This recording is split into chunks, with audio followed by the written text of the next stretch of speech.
કેમ છો વાલા ભાઈઓ બહેનો? ધોરણ 11 વિષય ગુજરાતીનું પાઠ 2 જે પોસ્ટ ઓફિસ છે એ પોસ્ટ ઓફિસના સ્વાધ્યાયના મુખ્ય પ્રશ્નો અને તેના ઉત્તરની ચર્ચા આજે આપણે વિડીયો દ્વારા કરવાની છે. જય જયદીપ એજ્યુકેશનમાં આપ સૌનું હું હાર્દિક સ્વાગત કરું છું. આ વિડીયોમાં આપણે 1-2 વાક્યના પ્રશ્નો, મુદ્દાસર, પાઠનું વ્યાકરણ એ પ્રશ્નોની ચર્ચા કરવાની છે. વધારે સમય નહીં લઈએ આપણે, અને આપણા ચેનલમાં એક બેન જોડાઈ ચૂક્યા છે, એને જ દ્વારા સમગ્ર પોસ્ટ ઓફિસ પાઠ છે તેના સ્વાધ્યાયના પ્રશ્નોની ચર્ચા કરવામાં આવી છે. તમને વિડીયો સારો લાગે તો લાઈક શેર કરજો અને અન્ય વિદ્યાર્થી સુધી અવશ્ય પહોંચાડજો. તો હવે વધારે હું સમય નહીં લઉં અને આપણે હવે પછીનો પ્રશ્નોની ચર્ચા બેન દ્વારાથી તમને સમજાવશે. નમસ્કાર મિત્રો, જય જયદીપ એજ્યુકેશનમાં આપનું સ્વાગત છે. મિત્રો, આજે આપણે ધોરણ 11 ગુજરાતી વિષયનું પ્રકરણ 2 પોસ્ટ ઓફિસ તેના પરીક્ષાલક્ષી પ્રશ્નો અને તેના ઉત્તરોની સંપૂર્ણ સમજૂતી મેળવવાના છીએ. જો તમને આ વિડીયો ગમે તો લાઈક જરૂરથી કરજો, અને જો ચેનલ પર નવા હોવ તો સબસ્ક્રાઈબ કરી લેજો અને બાજુનું બેલ આઇકન પણ દબાવી દેજો, જેથી આગળના ચેપ્ટરના વિડીયો પણ તમને સૌથી પહેલાં મળતા રહે. અને હા, તમારા બીજા મિત્રો સાથે આ વિડીયો શેર કરવાનું ભૂલતા નહીં. તો ચાલો વધુ સમય બગાડ્યા વગર પોસ્ટ ઓફિસના પ્રશ્નોની શરૂઆત કરીએ. પોસ્ટ ઓફિસ, તેનો પહેલો પ્રશ્ન છે, પોસ્ટ ઓફિસ વાર્તામાં રજૂ થયેલ રાત્રિનું વર્ણન કરો. ઉત્તર: પોસ્ટ ઓફિસ વાર્તાની શરૂઆતમાં જ પાછલી રાતનું આબેહૂબ વર્ણન છે. ભૂરા આકાશમાં નાના મોટા તારાઓ ટમટમી રહ્યા છે. શીતળ પવનના સુસવાટથી બચવા અલી ડોસાએ પોતાના ફાટેલા જબ્બાથી શરીરને લપેટી લીધેલું છે. કેટલાક ઘરોમાંથી ઘંટીના મધુર અવાજ સંભળાય છે. એ સાથે સ્ત્રીઓના ઝીણા અવાજ પણ સંભળાઈ રહ્યા છે.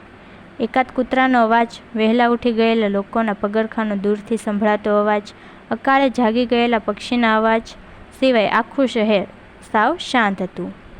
લોકો મીઠી નિંદ્રા માણી રહ્યા હતા. શિયાળાની રાત વધુ ગાઢ બનતી જતી હતી.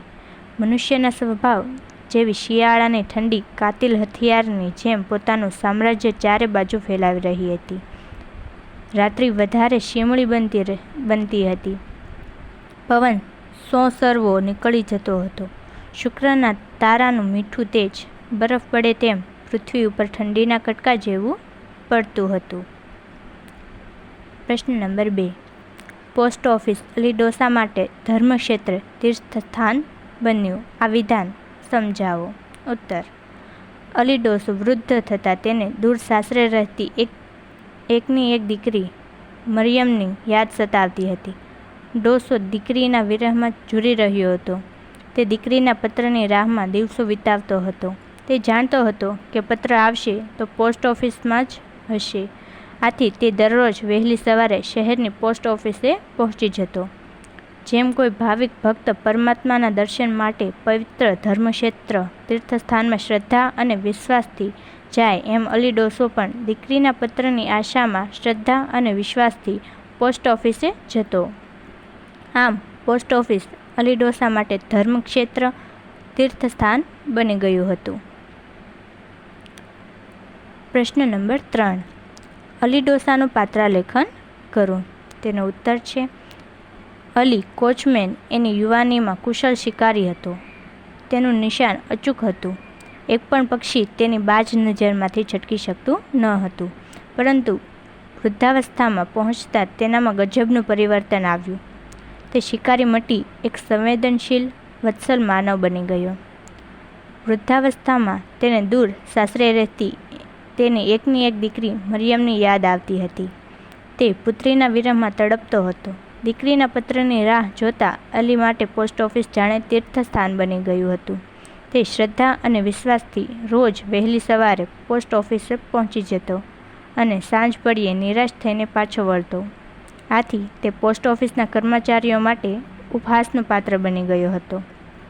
કર્મચારીઓ તેને ગાંડો ગણતા હતા. પોતે હવે લાંબુ નહીં જીવે એમ લાગતા અલી ડોસાએ પોતાની લાબલીમાંથી 5 ગીની કાઢી તેણે લક્ષ્મીદાસ નામના કર્મચારીને વિનંતી કરી, આ ગીની મને કામની નથી. પ્રશ્ન નંબર 4. પોસ્ટ ઓફિસ વાર્તાનો અંત તમારા શબ્દોમાં લખો. તેનો ઉત્તર છે, વૃદ્ધાવસ્થામાં અલી ડોસો પોતાની એકની એક દીકરીની મરિયમની વિરહમાં તેના પત્રની પ્રતીક્ષામાં ઝૂરી રહ્યો છે.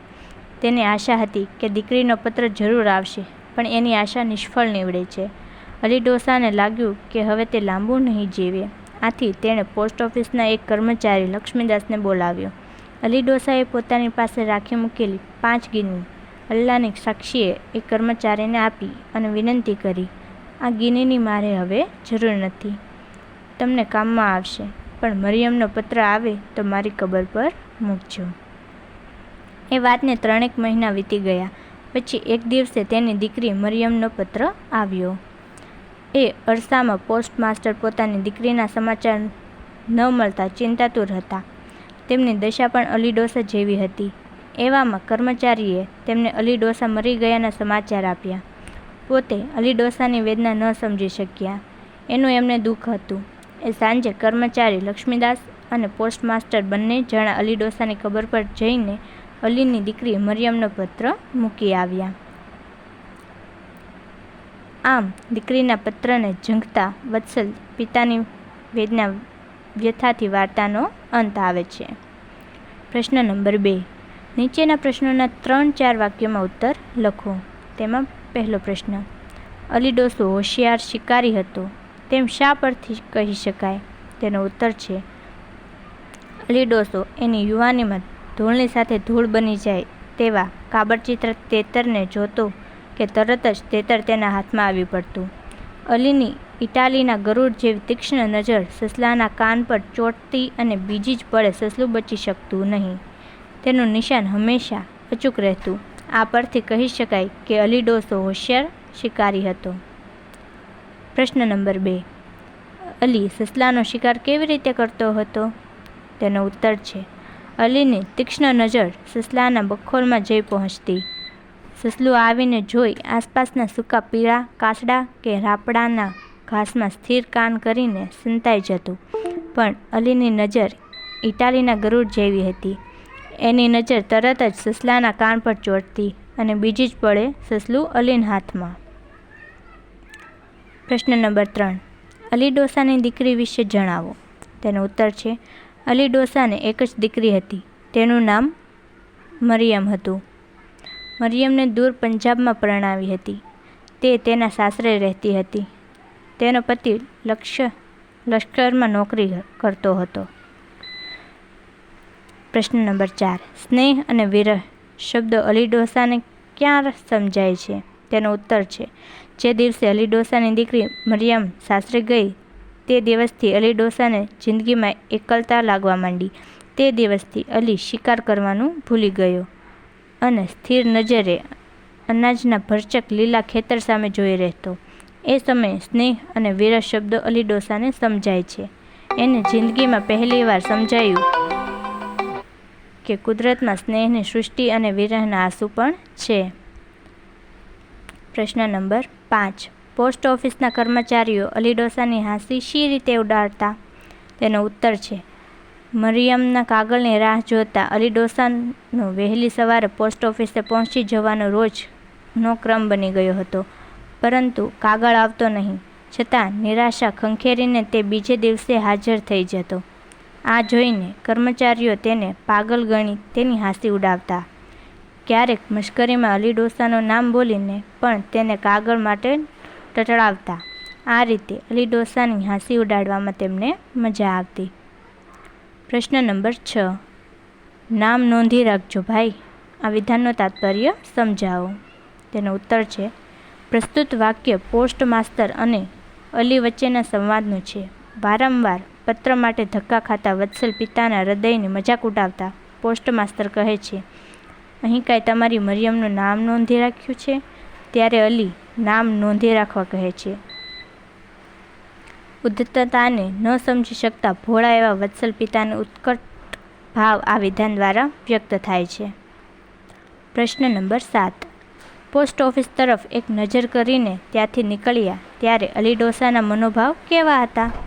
તેનો ઉત્તર છે, પોસ્ટ ઓફિસ તરફ એક નજર કરીને ત્યાંથી નીકળ્યા ત્યારે અલી ડોસાની આંખમાં અનાથ આંસુની છલક હતી.